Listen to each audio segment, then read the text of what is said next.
Good evening.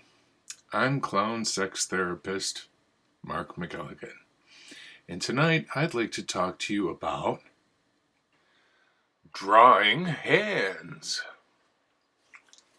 Okay, hands are the most expressive part of the body if you don't count the eyebrows, the eyes, the mouth, pretty much the whole face. That cute little dimply spot behind a girl's knee, and other parts that I promised the judge I wouldn't talk about on film again. So anyway, if you're going to learn how to draw comic books, you've got to learn how to draw hands. Hands are the more important. Everybody knows how to draw a bicep, and everybody, how to draw a guy flying with a cape, but nobody knows how to draw hands. You've got to learn how to draw hands if you're going to be in comic books. Fists, in particular. If you're going to draw a comic book, you count all the fists you see in just one issue of any comic, and then count all the different angles and it's amazing.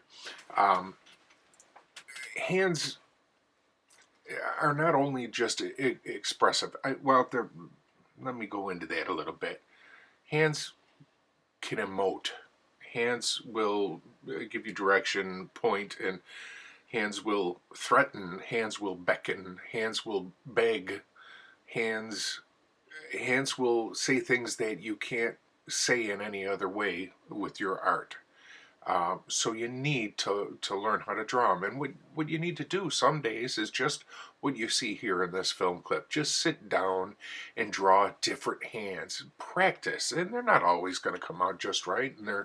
And you're not going to be thrilled with all of them. But the more you do them, the better you're going to get at them. And if you have one particular hand position that always gives you a hard time, keep working it. Just keep going back and working it, because sooner or later it's going to be the thing you're best at. So what you want to do is pay attention to lighting, the drama, the shadow and light on knuckles and tendon and digit. There's so much to a hand, so much expressiveness that can be brought into play. So make sure you get the shadows in there, get the knuckles in there, get the fingernails in there. Pay attention. Get the right amount of knuckles in there. I can't tell you how many people I've seen draw two knuckles in a hand, and I've been, I've messed it up too on occasion. You get moving in one direction, you don't think about it. It becomes body memory thing, and you'll skip. You got to pay attention. It's not the worst thing about a good artist is laziness. If you've got the skill set, put in the effort. That's what I have to keep teaching myself, is that it's not just about being able to draw. It's about pursuing it and really putting the effort in and treating it like a job, not just like a fun thing you do, because that's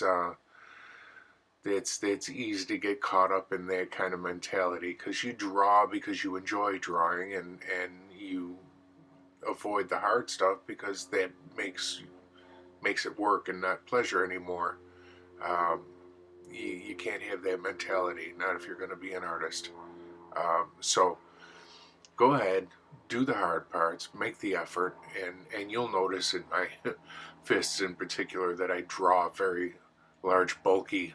I'm a Hulk fan. Hulk's my boy.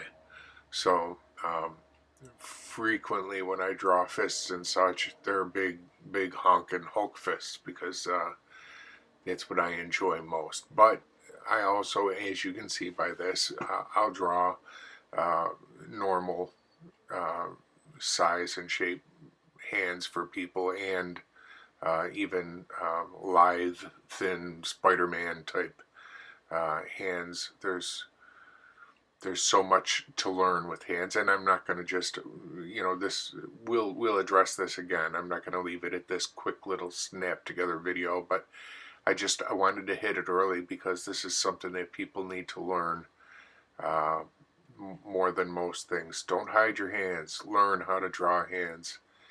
and make the effort. There you go, hands.